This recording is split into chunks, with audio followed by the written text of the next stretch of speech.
Хвала Христу. Навошта пасціцца? Навошта нам пасты? Канешне, это пытанне трошку правакацыйнае, але я яго прабую задаць без сарказма. От сапраўды ўсур'ёз, навошта нам пасціцца?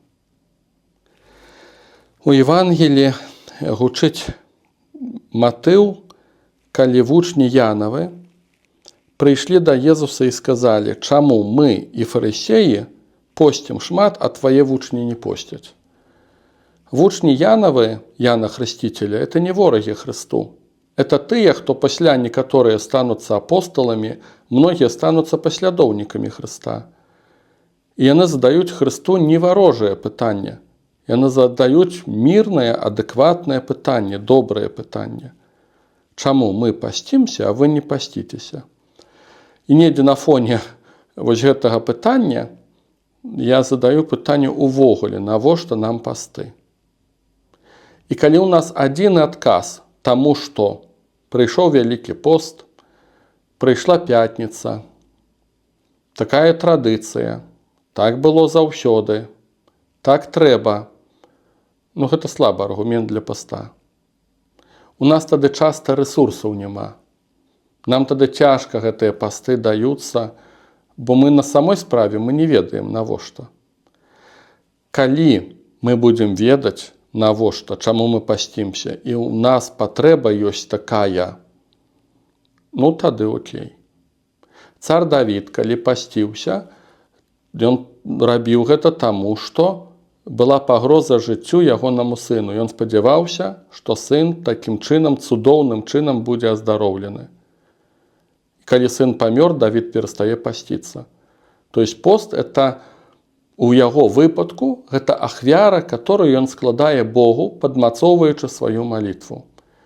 І вось калі мы падобна, як цар Давід, ведаем, што мы хочам за нешта стаяць у малітве, нешта выпрасіць у Бога, у нас тады знойдуцца і рэсурсы, чаму мы пасцімся. І падобна з любымі практыкамі, которые звязаныя з вырачэннем. Нават калі па-светску чалавек пасціцца, таму што яму хочацца пахудзець, таму што ўжо нагрузка на сэрца не тое, таму што цукровы дыябет. Да, гэта не рэлігійны матыў, але гэта ўсё-такі ўжо дае яму рэсурсы і сілы пасціцца, стрымлівацца, ад ежы, практыкавацца таму нечым. Хаця бы такі светскі нейкі аргумент. І ўвогуле, усе рэчы, которые ад нас вымагаюць нечага, заўсёды трэба ведаць, дзеля чаго. Інакш у нас не будзе рэсурсаў ні маліцца, ні пасціцца. Нават, калі мы не ведаем, дзеля чаго вызваляцца ад граху, мы ад яго не вызвалімся. Калі мы ведаем, што грэх там нішчыць мяне, што я хачу царства Божие трапіць, што я хачу перастаць піць, таму што сям'я моя распадаецца, я хачу перастаць хадзіць па жанчынам, таму што сям'і няма, жонкі здраджваю. Калі ў чалавека знаходзяцца рэсурсы, хоць якія-небудзь адказаць на гэтае пытанне, навошта мне сябе абмяжоўваць, навошта мне самога сябе заганяць у рамкі, ў нейкія ўціскі, калі мы пачынаем ведаць навошта, нам тады атрымоўваецца. Нават з грахом змагацца. Калі проста надо змагацца з грахом, бо надо, гэта не працуе. І калі Пан Езус дае, наш Гасподзь, калі дае аскетычныя вымаганні вучням, которые ідуць за ім, і мы чуем, што той, хто не адрокся усяго, што мае, хто не адрокся самога сябе, не можа быць маім вучнем, то ідзе размова не проста пра вырачэнне дзеля самога вырачэння. Як нейкі ідэал такі аскетычны. Паглядзім, які ты спецназавец атрымаўся ў выніку. Круцяшка ты ці не круцяшка. Это ж не пра гэта размова ідзе.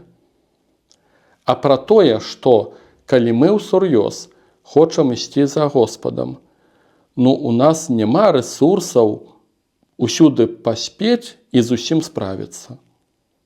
У нас 7 дзён на тыдзень, 24 гадзіны на суткі, і болей ад гэтага не будзе. І таму дзеля таго, каб стаць вучнем Христовым, нам прыйдзецца выракацца і адмаўляцца ад добрых рэчаў, которые для нас добрыя, дзеля важнейшых.